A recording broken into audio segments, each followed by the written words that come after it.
მოსწავლეებისთვის სასკოლო ფორმების შეძენა ოჯახებს თავად მოუწევთ. მიქანაძის განმარტებით ფორმებს უფასოდ მხოლოდ სოციალურად დაუცველები მიიღებენ. ღირებულება ჯერჯერობით უცნობია ფასის დასადგენად გამოცხადებულია ბაზრის კვლევა.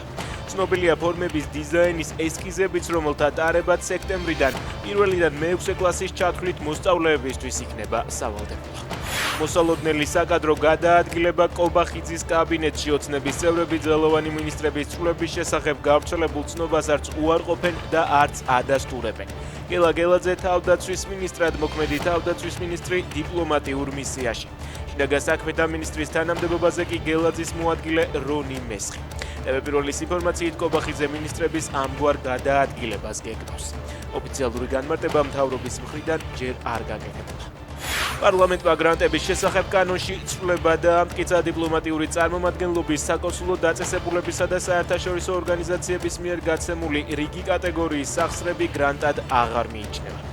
უნგრეთის საზოგადოებრივი მაუწყებელი მმართველი პარტიის ომის ისტერიკას ემსახურებოდა და ადამიანებში შიშს თესავდა. ეს ტყუილების ქარხანა მთავრობის ჩამოყალიბების შემდეგ დასრულდება.